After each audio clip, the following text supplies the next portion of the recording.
favour. For the second time on the program, I'm sure he doesn't remember. In 2017, he was last on. Richie Kotzen. Richie, how are you? I'm great. How are you? Good, good, good. Now, the first question I was going to ask you was, with 4 days to go until this album's released, do you get nervous before albums get released? Because you're very prolific. So does that influence your nerves? No, I don't get nervous before the album's released because I don't track it. I don't track like once the album's done and it's like, ready to be released, I don't think about it. I don't think about when it's coming out so much. Now, I was reminded about that it was coming out, you know, but so no, I don't get nervous. I mean, I get nervous about other things. I'm more nervous about talking to you right now than I am about the album coming out.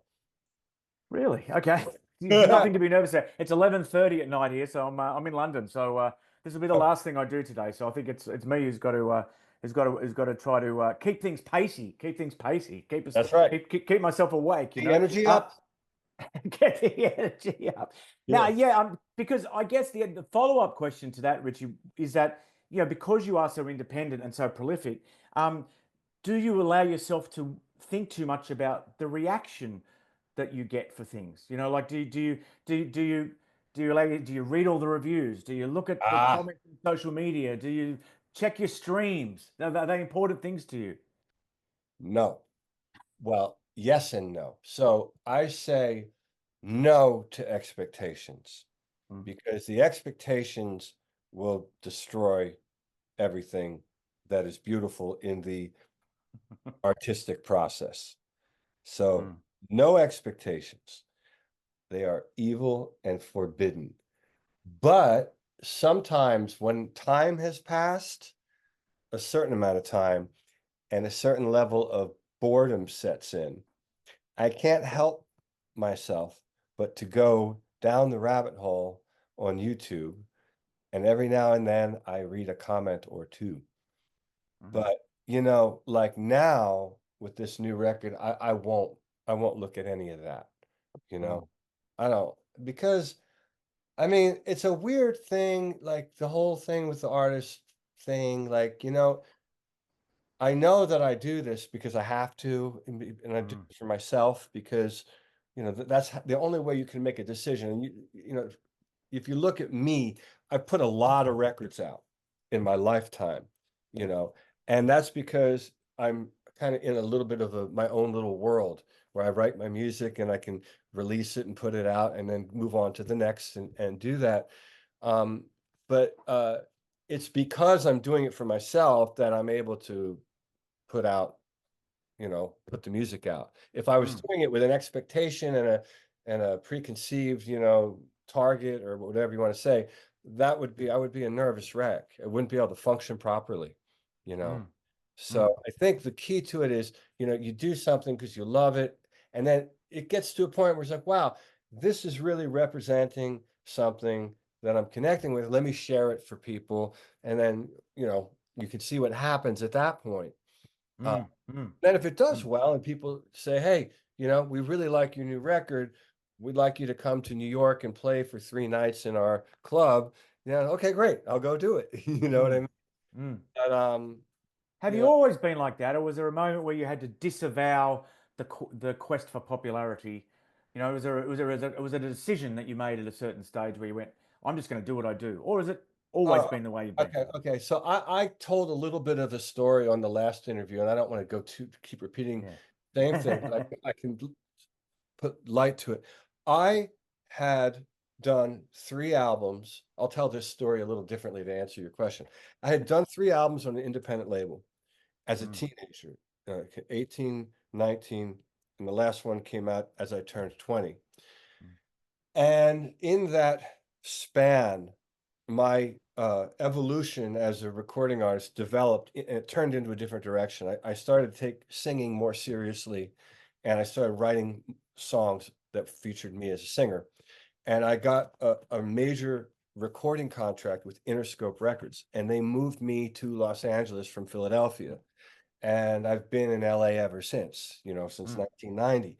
And so to answer your question, had I done as I was told, maybe I would have been a big commercial success.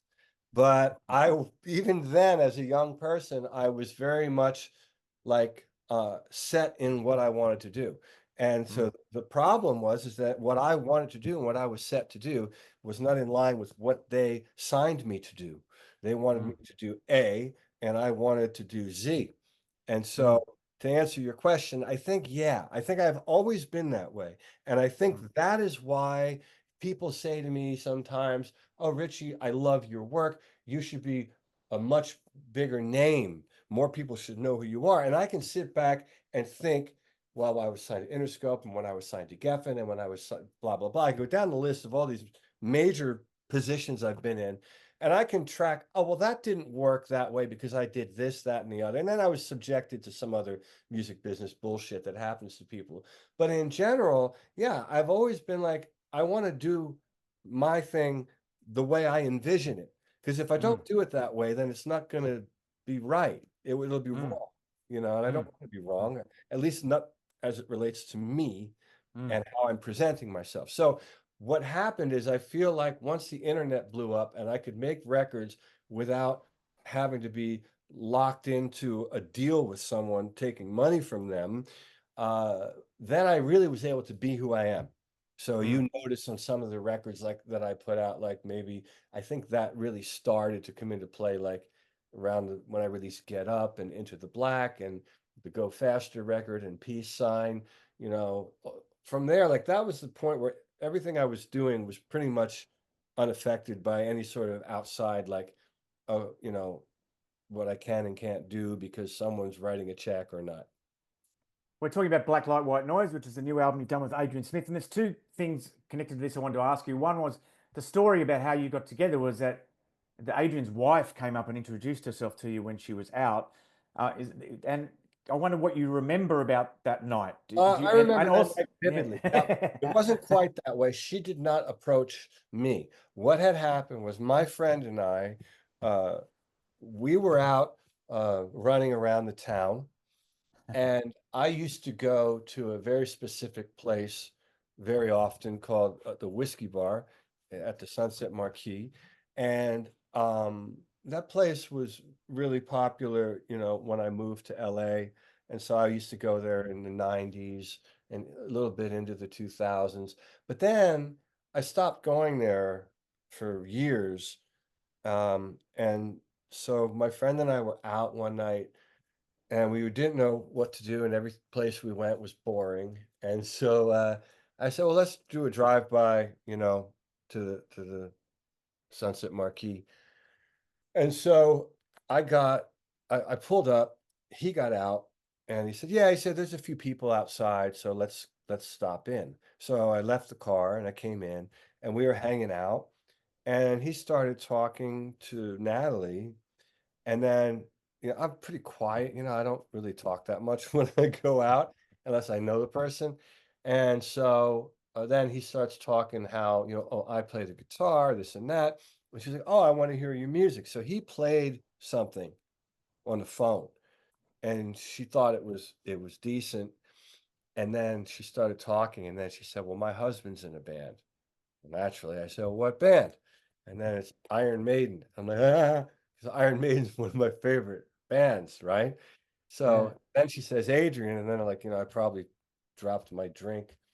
But I was very excited by that, and I said, "Oh, I got to meet him." She goes, "Oh, okay, well, when he's coming to town." And so anyway, that's we became friends, and then Mm. there was a jam up at the house years later, and that's what inspired us to try to write a song together. Welcome back to our interview with Richie Kotzen. Thanks for joining us. We're talking about the new Smith Kotzen album. Now, I interrupted your narrative there, and I wanted to. When you got together with Adrian and you decided you were going to work together, did you expect the music to sound more like Iron Maiden than it does? Did you expect it to more No. of no? Was No, that no, no. I knew it discussed? wouldn't. I knew it wouldn't sound like Iron Maiden because I could see that Adrian has this sort of blues influenced rock thing that's really strong. Mm, And so I knew that like if he and I worked together, we would probably connect on that, you mm, know? yeah, And so that's pretty much what happened. That's why yeah, yeah, yeah. it has that sound. Yeah, yeah. And the audience, because there's a celebrated show here in London a couple of years ago, which people rave about that you did here. What is the crowd like when you two are together? Is it a very different demographic than your solo crowd, or is it similar? Obviously, you got a lot of Maiden fans there, right? That's one obvious difference, I guess. Is there any Yeah, other I think differences? it's a similar demographic, I don't, it's hard for me to judge that because, when you're on stage playing, I'm not like necessarily studying who's who in the audience. I am, I am one of I do look at people though. I mean, I know a lot of people get on stage and they kind of look through the audience, but I make the mistake sometimes of actually looking at people and like, you know, you got to be careful because you can get thrown off. Yeah, eye contact. Yeah. And, but I don't know. I felt like we did a very short run of dates a few years ago, and the audience that was looking at Smith Kotzen felt consistent with the audience that looks at me when I go out and play. It felt pretty in line. And do you have tour plans on this record next year? Yeah, I think next year would be the right time to kick off and do a tour, you Mm. know. Um, yeah, yeah, I'd love to do that. And we just did an acoustic engagement at the Grammy Museum. They've got a really nice little, intimate theater down there in downtown LA. And we did a performance there that was great for me. I love doing the acoustic thing because Mm. as a singer, I feel like I actually can sing better, because I can hear myself better, Mm. I'm competing with Stack. Yeah, yeah, yeah. We missed Still, you on the. I just got off the Monsters of Rock cruise. You told Justin Hawkins you were going on. Did you? I didn't see you on the. Were you on the boat or not? Monsters of Rock? I was not on this last cruise. Yeah, yeah, yeah, yeah. Your wife went, right? Yes, Yeah, yes. yeah, You yeah, said Justin, he and I were on the previous one together. yeah, yeah, yeah. And he got in a fight with Ace Frehley or something. A disagreement with Ace Frehley. Yeah, they made up. They They made made up. it. It wasn't really a fight. It was just a bit of a misunderstanding. Misunderstanding. Now, before we go to the next song, I've got some questions from some readers, and one is, what was the hardest Paul Gilbert song to learn when you were in Solo to learn when you were in Mr. Big? Well, I wouldn't say solo to learn because in the solos, I would kind of cherry pick the bits that I wanted to keep that I felt were Mm. essential, and then I'd kind of do my own thing around it. So the solos were never really like oh shit moment, but I'll tell you that song Yeah, um, green tinted '60s mind. no, that Mm. one was not difficult. Words in my mouth. Oh, what the hell is this song? Take cover. Take Oh, take cover, take cover. Yeah, yeah, Holy hell. Oh my God. That pattern. I mean, it sounds like this simple kind of exercise that you'd learn, but to play that for as long as it needs to be played, yeah. it was really like when you could go back, when you could get out of that and hit the open A chord, it's like, thank God there's the open A chord. That was definitely the most challenging bit, uh, at least for me.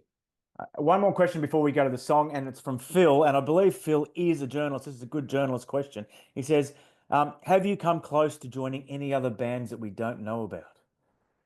Uh, the closest band that I ever came to joining was Nine Inch Nails, and nobody knows that. But It is I April 1 today, isn't it? No, what you April said? 1. Is it April No, 1 today? No, you're no, serious. no. This is the true one. And I I was friendly with the bass player for Marilyn Manson, who was playing in Nine Inch Nails, and he told me, he said, listen, he said, you got to come down. We're having a hard time finding a guitar player. So I went down to Third Encore and I spent the day, and Trent told me, uh, he said, you're by far the best guy we tried. I'd love to have you in the band. I'm going to have my manager reach out to you. And I left that day thinking, wow, okay, well, I'm going to join another band. And then a week went by, and then another week went by, and I ran into Jordy, and I I said, what happened? He said they were, yeah, he said, basically, he said that he didn't want to open up Rolling Stone magazine and see Nine Inch Nails gets former Poison guitar player Richie Kotzen. He didn't want the association with a hair metal band in that camp. And, aesthetically, when you think about the fan base and you think about how people would read into something, I kind of could see that, I could see the point. So I jokingly said, hey, I'll do it under an alias, because I wasn't doing anything at the time. And I think he's, a genius, and I would have loved to have worked with him. So, but it just, and that wasn't the first time that, that stopped me from going in one direction or the other. Now, on the other side of the coin, I don't regret having been a part of Poison, because I think that we made a really great record. And so I would much rather have that record live where it's living than have done any of the other stuff that I could have done. But that's kind of how the music business is. A lot of it's Mm, not just about the music. A lot of people listen with their eyes, and mm, it's unfortunate for a situation like that, but it is a reality and it's more like in the rock world, by the way. Like if I was playing, like I went off then and played with Stanley Clarke. I was in Stanley Clarke's band with Stanley Clarke, Lenny White. Stanley Clarke is an innovator and a legend. He didn't give a shit what band I was in before then. It was about the music. So that's kind of the cool thing about jazz and jazz fusion. It really is about the music. So and rock, although I'm a rock guy, I love it.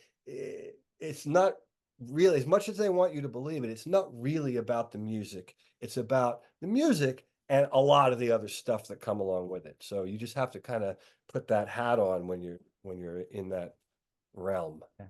Cool. Okay.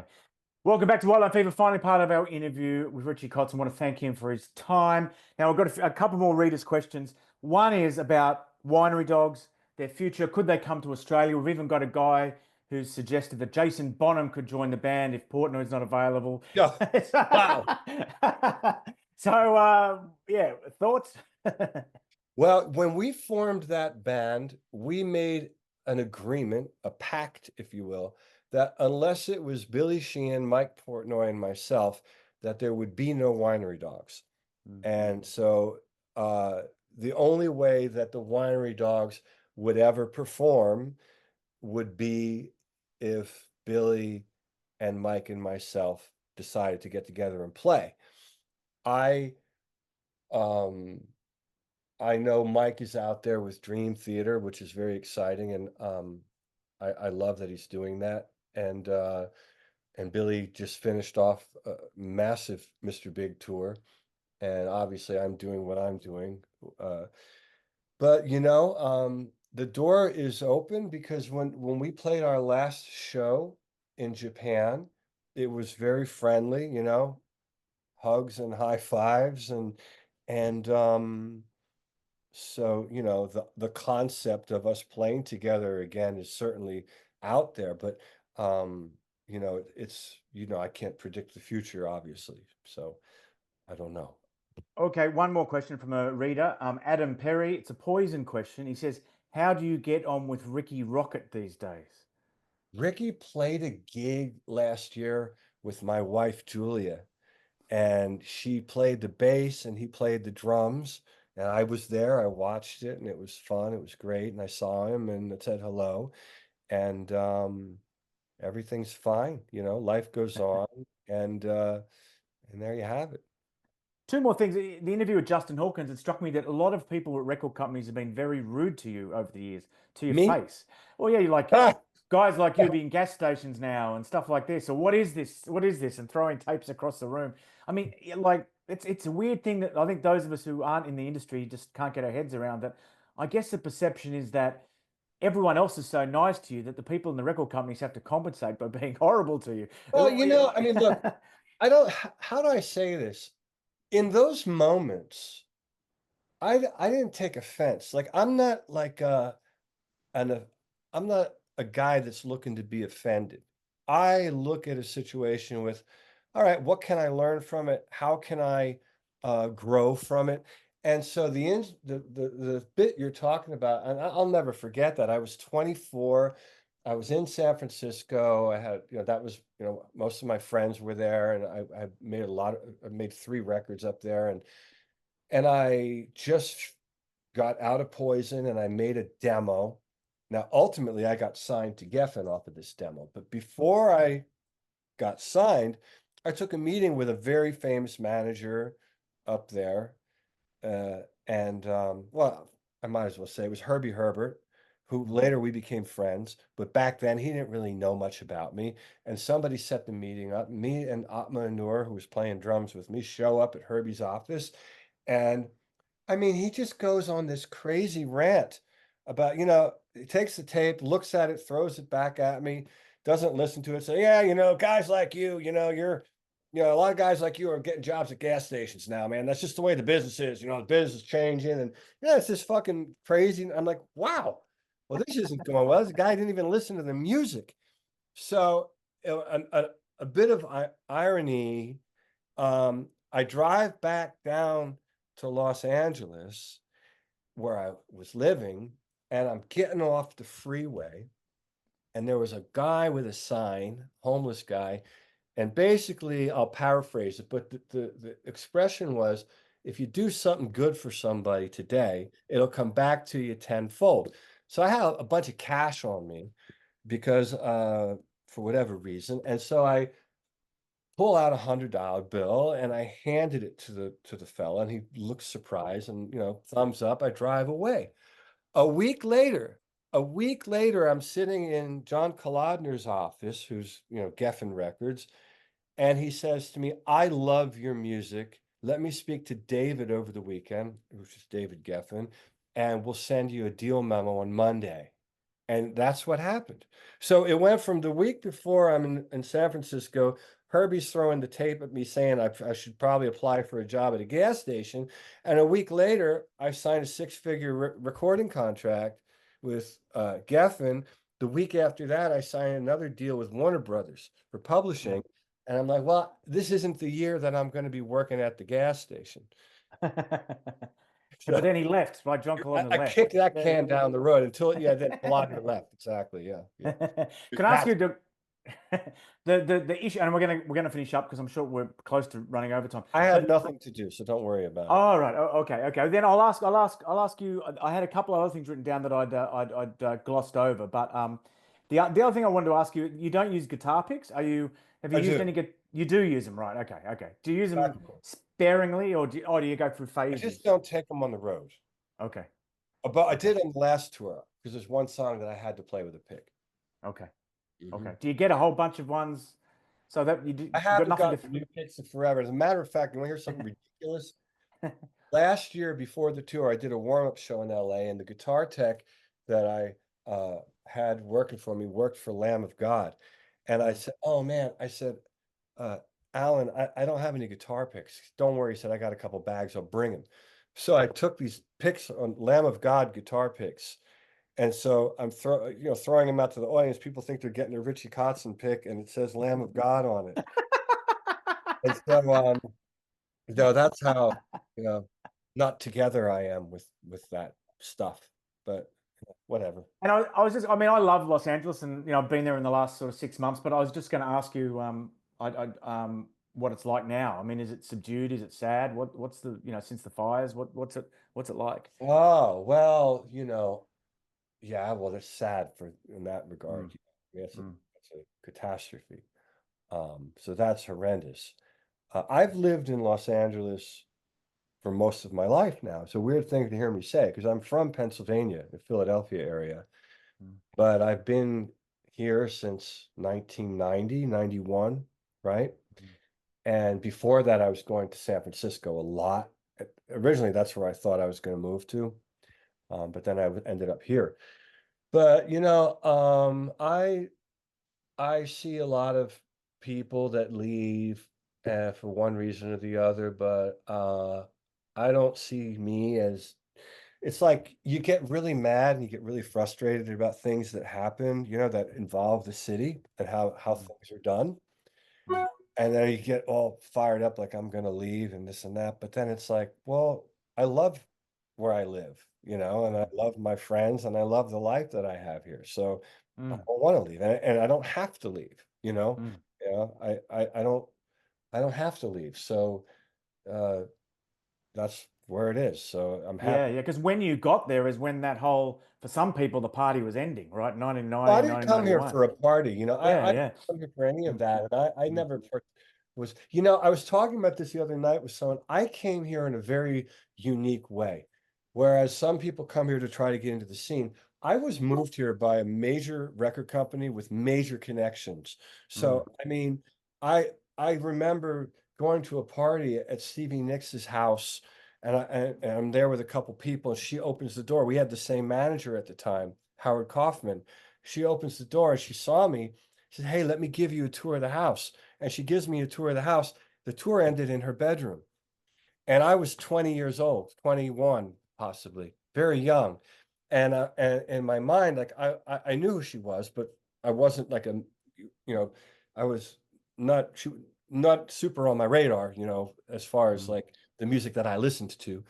And then I remember saying to her, "Wow, you have a lovely house. I better go find my friends."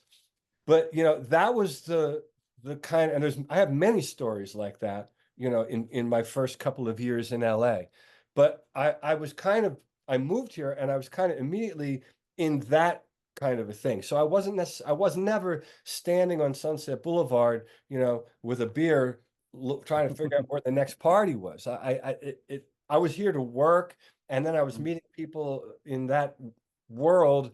So it was a bit different. So when people talk about, oh, LA is not what it used to be, and the strip and the this and the that, it's like, well, I didn't live here then. I wasn't a part of that. And that because that Yeah. was really the 80s. I was still I didn't graduate high school till 88, you know. Mm, So mm, mm. uh so I have a different perspective, I have a perspective of LA being more like home, Yeah, yeah. like a young kid became like an adult man, and Yeah, yeah.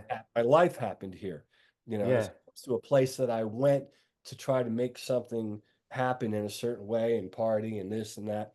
It's a different. I have a different relationship with Los Angeles. Yeah, yeah, yeah. Not the character in the Tom Petty song. What is it? You know, Yeah, where he yeah, yeah. yeah, yeah. Finally, I was just going to ask you from a point of view of a musician. What everyone loves to talk about backing tapes at the moment. It seems to be the hot issue. Is it a good thing? Is it a bad thing? People have a moral outrage about it. Some people, other people, Moral outrage, is that what you say? yeah. It's like if it's Yeah, not real. It's fake and stuff. So I know. I just kind of wonder what you make of it, the whole debate. I think it's perfectly fine if it is used in a way that is elevating the concert experience for the kind of music and the kind of show that act needs to deliver. Mm, So, if I paid money to go see the Mahavishnu Orchestra or Return to Forever, you know, and if I went to see, um, any of those kinds of bands, or if I went, John Coltrane was still alive, and I went to see him play, and they were using backing tapes, okay, fuck that. Like, you guys have mm, lost the fucking plot, you know. So, but in the world of certain kind of music that involves certain sounds that normally a guitar doesn't even normally make, because you're processing it, and you've got an orchestra, and you've got, some kind of chant thing. I mean, you can't really deliver that show unless you're going to tour with 27 people on the stage, right? So mm, it really doesn't bother me at all. I mean, I think as long as the show, as long as the whole experience is great, and the person that's into that music is getting out of it what they need to get out of it, I mm, think that makes perfect sense. But there are genres of music where it would be ridiculous for someone to be playing to tracks. You know what I mean? mm, So mm, I think it really is a case by case situation. And it's certainly something that I don't put any thought into. I couldn't care less. I don't use them because the music that I do requires a lot of improvisation at certain points in the set. And so you couldn't do it. You couldn't improvise if you have to stay to a script. It's the opposite mm, of improv, so mm, but if somebody else is doing it because that's part of the sound that they have to create, uh, at their concert, then that's what it is. You know, Mm. that's not an issue for me.